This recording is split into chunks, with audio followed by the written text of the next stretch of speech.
Mort Bernie, affaire classée, réponse aux questions posées par les internautes pour sans suite. Ce vendredi 19 avril 2024, l'affaire Marwan Bernie se referme définitivement. D'après BFM TV qui s'est procuré un communiqué de la procureure de la République de Villefranche-sur-Saône, l'enquête qui avait été ouverte pour recherche des causes de la mort a été classée sans suite. Les constatations réalisées lors de l'autopsie sont compatibles avec une mort violente par pendaison, sans éléments permettant de faire suspecter l'intervention d'un tiers. Selon les résultats de l'enquête, le décès serait survenu au début du mois d'août 2023. De plus, aucun médicament, ni stupéfiants n'ont été retrouvés lors de l'analyse toxicologique. Les prélèvements disponibles n'étaient pas suffisants pour procéder à la détermination d'une imprégnation alcoolique, a précisé le parquet. Sauf des questions qui se posent par les internautes, pourquoi quelqu'un comme Bernie qui semble bien avoir la tête sur les épaules aurait percuté une personne qui ne la connaît pas du tout? Autre question: la dernière fois à sa sortie de la boîte de nuit dans la soirée de l'incident tragique, le Bernie n'était pas ivre d'après le témoignage du gérant de la discothèque, donc conscient. Aussi d'après le témoignage de la victime, la voiture a fait l'exprès de la percuter, ce qui donne une forte impression que celui qui est derrière le volant la connaît bien et l'a fait l'exprès, en plus d'après le récit de la victime, qui est une jeune femme âgée de 37 ans, que cela s'est passé pendant qu'elle traversait un passage piéton à proximité d'une boîte de nuit. Aussi la victime était mêlée en témoignant dans une affaire liée à la drogue. La question est ce que l'incident est lié à des connaissances communes à Bernie et à la victime. Aussi la victime était dans état critique mais non plus mourant. Pourquoi dans les proches de Bernie personne n'aurait pu l'inciter ou même l'obliger à se rendre à la police, ou même au pire ne rien faire et attendre l'évolution de l'état de la victime?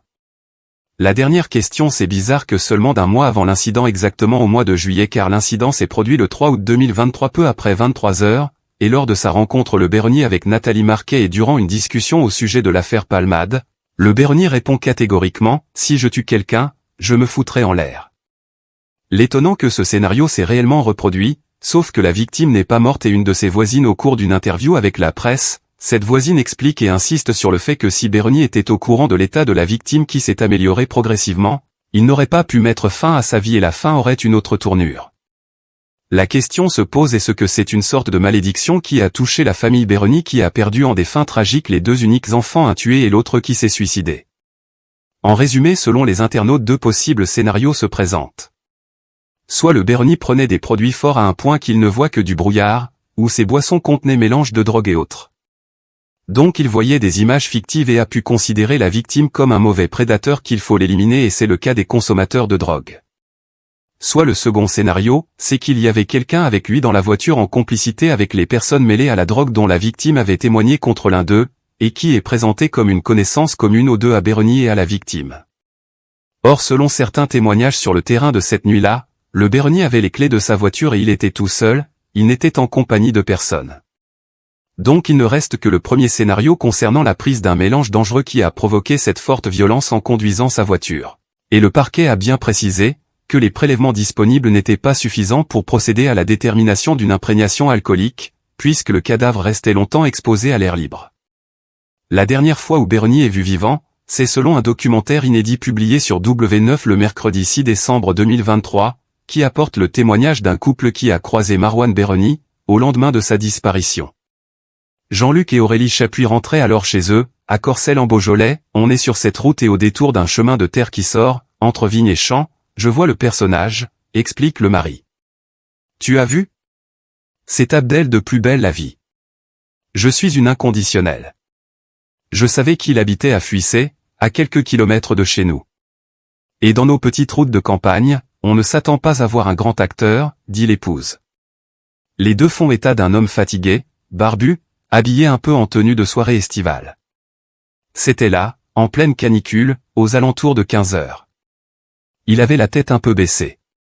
On s'est posé la question de savoir pourquoi il se promène à pied dans la vigne. C'est peut-être ce jour-là que Marwan Bernie s'est pendu. Je ne l'imaginais pas du tout. Je regrette un peu parce qu'avec ce qu'il s'est passé, je porte pas mal de culpabilité. Je me dis que j'aurais pu m'arrêter et peut-être que j'aurais pu voir qu'il était mal et qu'il avait besoin d'aide. Peut-être qu'on l'aurait retrouvé et on aurait pu le sauver, se désole Aurélie Chapuis.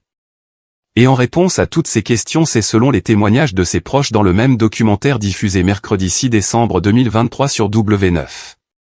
En premier lieu, c'est la comédienne Karine Belli qui évoque le tatouage de Bernie sur son bras intitulé « La Saudade » qui signifie ce sentiment envahissant, qui mêle mélancolie, nostalgie et espoir. La comédienne se remémore « Je pense qu'il avait la façade d'un gars très jovial, mais un détail m'avait frappé, c'est un tatouage, Saudade sur le bras. Je lui ai demandé ce que ça voulait dire. Il m'a dit que ça voulait dire tristesse. » En second lieu, un ami proche témoigne que Marouane Berni était au plus mal depuis l'arrêt de la série sur France 3. Ce proche dresse ainsi le portrait d'un jeune homme à la dérive. Il dépeint un homme en proie aux addictions à l'alcool et à la cocaïne, qui semblait avoir perdu pied. La nuit, ce n'était pas le gars qu'on croyait. Il se mettait minable. Il était ingérable quand il sortait d'un établissement. Tout le monde le voyait qu'il était totalement défoncé, a-t-il ainsi déclaré ainsi à un témoin anonyme, présenté comme un proche. Selon lui, tout le monde le savait. C'était le seul gars où personne n'approchait. Généralement, quand quelqu'un est connu, ils veulent prendre des photos avec lui, etc. Il n'y a jamais une personne qui a pris une photo avec lui. C'est vraiment une défonce totale, une déchéance totale, a-t-il ajouté sans prendre de pincettes. Toujours selon ce témoin, Marouane Berni était un homme très tourmenté qui prenait des drogues dures. Il consommait de l'alcool. Mais il était très connu pour consommer beaucoup de cocaïne, a-t-il encore déclaré. La version de Nathalie Marquet. Nathalie Marquet, la veuve de Jean-Pierre Pernaut invitée à une émission mardi 19 septembre 2023 a expliqué que le comédien de Plus belle la vie lui avait fait ses terribles confidences quelques jours avant sa disparition quand ils étaient aux Philippines. Nathalie Marquet a confié un échange qu'elle avait eu avec l'acteur quelques jours seulement qu'il ne disparaisse lorsqu'il se trouvait aux Philippines en vacances. Elle raconte qu'elle s'est retrouvée à ses côtés à l'aéroport de Manille en attendant un autre vol pour fumer une cigarette au mois de juillet. Durant la petite discussion, ils en viennent à parler de l'affaire Pierre Palmade et du terrible accident que l'humoriste avait provoqué.